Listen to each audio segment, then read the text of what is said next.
Hello everyone. Last video में हमने discuss किया था एयर के बारे में। एयर एग्जर्ट प्रेशर के कुछ एग्जांपल देखे थे, लेकिन आज की वीडियो में हम एक एक्टिविटी करेंगे जिससे ये प्रूव होगा जो एयर है वो प्रेशर एग्जर्ट करती है। और उसके साथ साथ हम कुछ एक्टिविटीज उसकी भी करेंगे जिससे ये प्रूव होता है कि जब एयर हीट हो जाती है वो एक्सपैंड कर जाती है, और जो एयर जो है हीट होने पर लाइट हो जाती है और राइज कर जाती है। तो hello friends, welcome to my channel digital e school. Let's start. Air exerts pressure. Air around us exerts pressure. हमारे आसपास जो एयर होती है वो क्या करती है, प्रेशर एक्सर्ट करती है।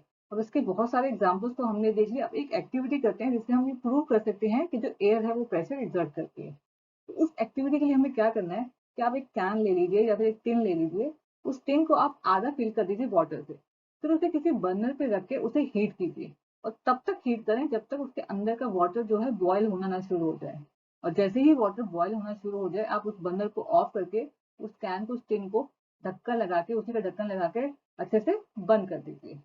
तो उसे बंद करने के बाद उसे बहुत ध्यान से, मतलब वो बहुत ज्यादा हॉट होगा तो बहुत केयरफुली उसे उठा के वॉश बेसिन या किसी जगह पे रख दीजिए, और उसके ऊपर ठंडा पानी डालिए। अब जैसे ही आप ठंडा पानी डालेंगे तो क्या होगा, वो जो टिन है, वो जो कैन है, वो अंदर की तरफ क्रश हो जाएगा। जो कैन है, टिन है, जैसे ही आपने ठंडा पानी डाला वो क्रश हो जाएगा अंदर की तरफ, इनवर्ट डायरेक्शन में वो क्रश हो जाएगा। अब ऐसा क्यों हुआ? ये टिन जो है, कैन जो है, ये क्रश क्यों हो गया? तो इसलिए ऐसा हुआ क्योंकि जब उस टिन, जो कैन में हमने वाटर डाला था, उसे जब हमने गर्म किया, जब वो बॉयल होना शुरू हो गया और हमने बर्नर को ऑफ करके उसे क्या किया, ढक्कन से उसे लिड लगा के उसे बंद कर दिया। अब जब पानी गर्म होता है तो क्या होता है, स्टीम बनती है। When water is boiling steam is form. तो जब वाटर बॉयल होता है तो स्टीम बनती है। तो इसका मतलब क्या हुआ कि उस टिन के अंदर क्या थी, स्टीम थी। Steam pressure from inside of tin balances the pressure of air acting on tin from outside। तो उस टिन के अंदर क्या थी, स्टीम थी। तो जो स्टीम का प्रेशर लग रहा था टिन को अंदर की साइड, और जो एयर का प्रेशर लगा था टिन को बाहर की साइड, वो बिल्कुल इक्वल था। तो तब तक तो जो टिन था वो क्रैक नहीं हुआ, क्योंकि जब वाटर को हमने बॉयल किया उस कैन में, उस टिन में, तो क्या वो स्टीम बनी होगी। अब वो अपने ढक्कन से बंद कर दिया तो स्टीम उसी के अंदर थी। तो स्टीम का जो प्रेशर टिन के अंदर लग रहा था और जो एयर का प्रेशर बाहर लग रहा था, वो दोनों इक्वल थे। वो प्रेशर जो थे इक्वल थे, वो कैंसिल हो जाते थे, इसलिए जो टिन को तब तक तो कोई नुकसान नहीं हुआ। पर जैसे ही हमने उसके ऊपर ठंडा पानी डाला वो क्रश हो गया। तो ऐसा क्यों हुआ? क्योंकि जो स्टीम उस टिन के अंदर थी, जैसे ही हमने ठंडा पानी डाला वो स्टीम क्या होगी, कूल डाउन हो गई। वो बिल्कुल ठंडी होगी। But when we pour cold water on tin, steam inside the tin get cool. वो स्टीम ठंडी होगी। अब जब स्टीम ठंडी होगी तो क्या होगा, कॉन्डेंसेशन हो गया। वो स्टीम किस में कन्वर्ट होगी, वाटर में। और वाटर में कन्वर्ट होगी, कॉन्डेंसेशन होगा, तो उसकी वजह से क्या हुआ, टिन के अंदर का प्रेशर जो है वो डिक्रीज हो गया। Because of condensation, it's converted into water and the pressure inside the tin got decreased। तो स्टीम क्या हुआ, वाटर में कन्वर्ट होगी, और कंडेंसेशन होने की वजह से क्या हुआ कि टिन के अंदर का प्रेशर जो है वो डिक्रीज हो गया। लेकिन जो टिन को बाहर से एयर का प्रेशर लगा था वो तो ज्यादा ही था। तो इस वजह से जो है टिन जो है अंदर की साइड क्रश हो गया। But pressure of air from outside the tin was high, so the large pressure outside the tin crushes the tin inward। तो लेकिन अंदर का टिन का तो प्रेशर डिक्रीज हो गया, लेकिन बाहर का एयर प्रेशर तो ज्यादा ही था। तो उस वजह से जो है टिन जो है क्रश हो गया अंदर की साइड। तो मैं एक बार और आपको बता देती हूँ क्या हुआ।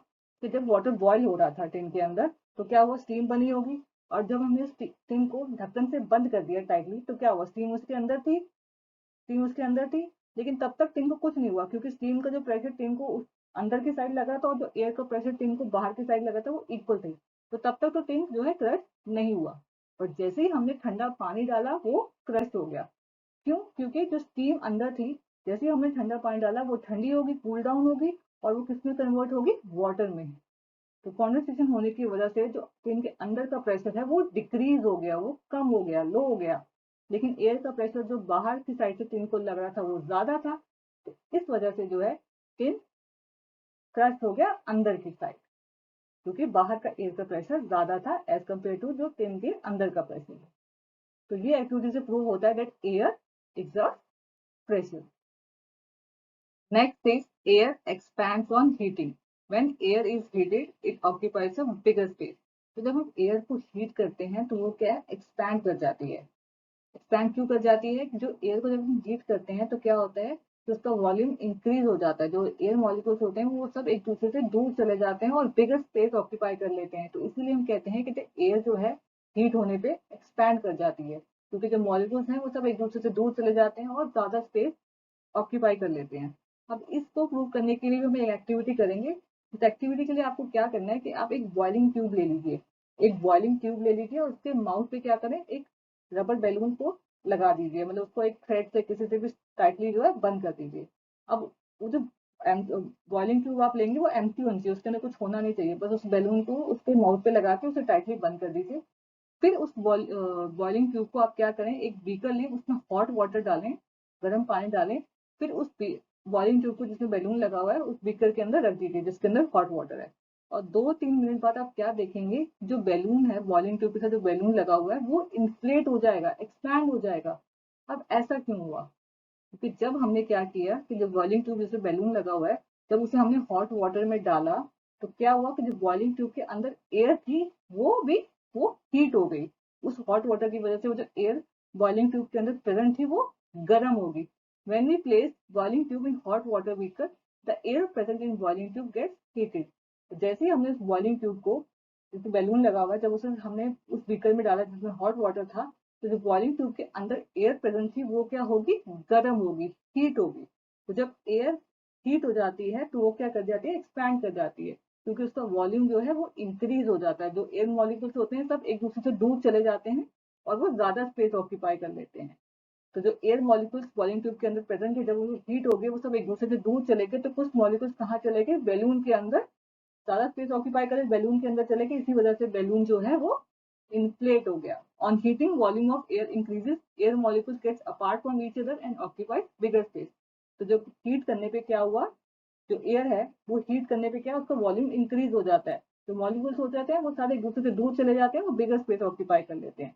तो जो वॉल्यूम ट्यूब के अंदर जो एयर थी जब वो हीट होगी तो क्या हुआ, उसके मॉलिक्यूल जो है सब एक दूसरे से दूर चले गए, उन्होंने ज्यादा स्पेस ऑक्यूपाई कर ली। तो ज्यादा स्पेस ऑक्यूपाई करने के लिए उन्होंने क्या किया, वो कुछ बैलून के अंदर चले गए। तो इसी वजह से बैलून जो है वो इन्फ्लेट हो गया, एक्सपैंड हो गया, due to which balloon get inflated. अब इसी बॉइलिंग ट्यूब को आप इस हॉट वाटर वाले बीकर से निकाल के कुछ देर के लिए बाहर रख दीजिए। तो उसके बाद आप क्या करें, एक और बीकर लें, उसमें कोल्ड वाटर डालें। फिर इस बॉइलिंग ट्यूब को जिसमें बैलून लगा हुआ है उस कोल्ड वाटर वाले बीकर में रख दीजिए। तो आप क्या देखेंगे, 2-3 मिनट बाद वो जो बैलून है वो बिल्कुल डिफ्लेट हो जाएगा, सिकुड़ हो जाएगा। अब ऐसा क्यों हुआ? When we place boiling tube in cold water beaker, the air present in boiling tube gets cooled. तो जब हमने उस बॉइलिंग ट्यूब को जिसमें बैलून लगा हुआ है, जब उसे हमने कोल्ड वाटर वाले बीकर में डाला तो क्या हुआ कि जो बॉइलिंग ट्यूब के अंदर एयर प्रेजेंट थी वो क्या होगी, वो कूल्ड हो गई, वो ठंडी हो गई।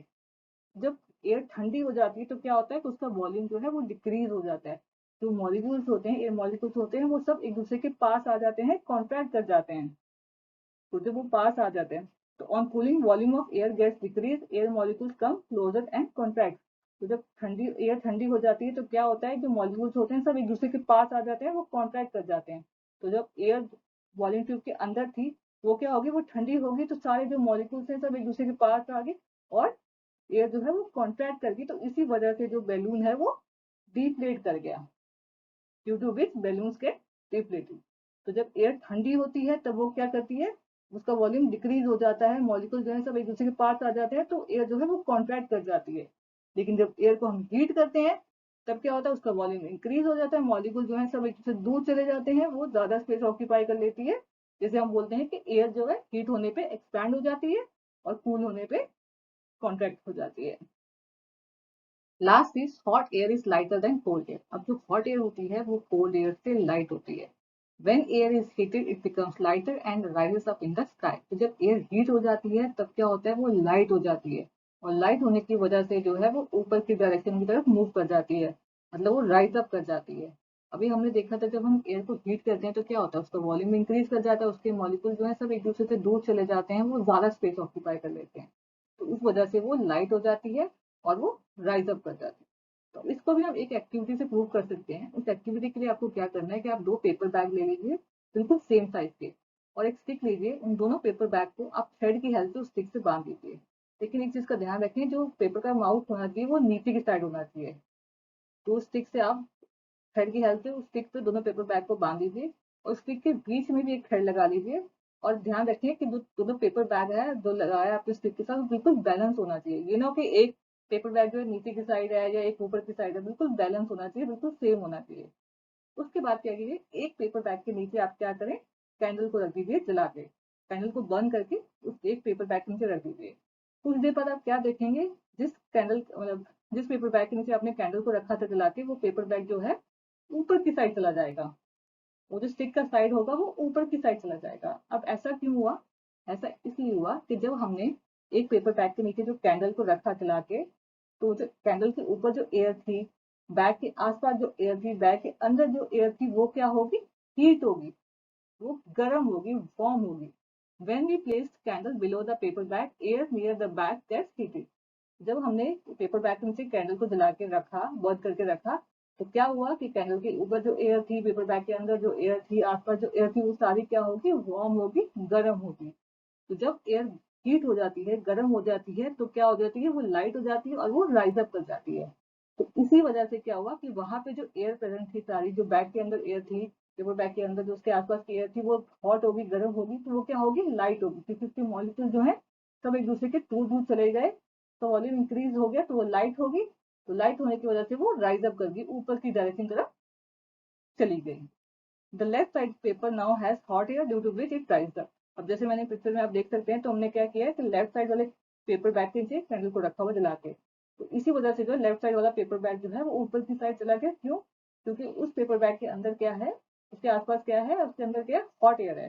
क्योंकि उस कैंडल की वजह से क्या हुआ कि वहां पे जो एयर प्रेजेंट थी वो गर्म होगी, तो एयर जब गर्म हो जाती है वो लाइट हो जाती है और वो राइट अप कर जाती है। तो इसी वजह से वो पेपर बैग जो है ऊपर की तरफ चला गया। तो इससे क्या प्रूव होता है कि एयर जो है जब हीट हो जाती है तो वो लाइट हो जाती है, लाइट होने की वजह से वो राइज अप कर जाती है। So the warm air is lighter than cold air. तो वार्म एयर क्या होती है, वो कोल्ड एयर के as compare to cold air light होती है। कोल्ड एयर जो होती है वो लाइट नहीं होती है, उसकी डेंसिटी ज्यादा होती है, इसी वजह से वो सिंक कर जाती है। लेकिन जो वार्म एयर होती है वो लाइट हो जाती है, इसलिए वो राइज अप कर जाती है, ऊपर की डायरेक्शन में चली जाती है। अब आपने कई बार देखा हो, जो ग्रे कलर का, ब्लैक कलर का स्मोक जो चिमनी से निकलता है, वो हमेशा ऊपर की डायरेक्शन में जाता है, वो कभी नीचे की डायरेक्शन में नहीं आता, वो हमेशा स्काई की तरफ जाता है। ऐसा क्यों होता है? क्योंकि स्मोक के अंदर क्या होता है, वार्म एयर, हॉट एयर होती है। और हॉट एयर क्या होती है, वो लाइट हो जाती है, हॉट होने की वजह से तो वो लाइट हो जाती है, तो वो राइज अप कर जाती है। इसलिए स्मोक जो है हमेशा ऊपर की डायरेक्शन में जाता है, नीचे की डायरेक्शन में नहीं होता है। तो वार्म एयर जो है वो लाइटर होती है as compare to cold air. अब जब किसी जगह की, किसी भी प्लेस की अगर एयर जो है वार्म है, गर्म है, तो क्या होगा, वो राइज अप कर जाएगी। तो उस जगह का जो प्रेशर है डिक्रीज हो जाता है। जब किसी जगह की एयर जो है अगर वार्म हो गई है, तो वार्म हो जाएगी एयर, तो क्या वो राइज अप कर जाएगी, क्योंकि वो लाइट होगी तो वो राइज अप कर जाएगी, ऊपर की डायरेक्शन चली जाएगी, तो उस जगह का प्रेशर जो है वो डिक्रीज हो जाता है। तो उसके आसपास सराउंडिंग्स में जो भी ठंडी हवा होगी, कूल एयर होगी, वो फटाफट प्रेशर करते हुए वहां पे उस जगह पे आ जाएगी और वो जगह को फिल कर देती है। तो जब भी किसी वार्म एयर किसी जगह पे राइज अप कर जाती है, मतलब जब वो ऊपर चली जाती है, तो क्या होता है, उस जगह का प्रेशर जो है वो डिक्रीज हो जाता है। तो उस जगह के आसपास की सराउंडिंग से जो है ठंडी हवा फटाफट उस जगह पे आ जाती है, उस जगह को फिल कर देती है। When warm air rises up, the pressure of that place decreases. The cold air from surroundings rushes in to fill that place. तो जो है ठंडी एयर जो होती है आसपास, वो उस जगह पे आ जाती है, उस जगह को फिल करने के लिए। तो यहाँ पे हमारा कंप्लीट हो गया। अगर आपको कोई भी डाउट हो तो मुझे कमेंट सेक्शन में जरूर बताएं। अगर आपको साइंस और मैथ्स के रिलेटेड वीडियोस देखनी हो, तो आप मेरे चैनल के प्लेलिस्ट में जाके देख सकते हैं। और अगर आपने मेरा चैनल अभी तक सब्सक्राइब नहीं किया है, तो प्लीज़ मेरे चैनल को सब्सक्राइब कर लीजिए। और अगर आपको मेरी वीडियोस पसंद आए, तो अपनी फैमिली और फ्रेंड्स के साथ शेयर करें। Thank you.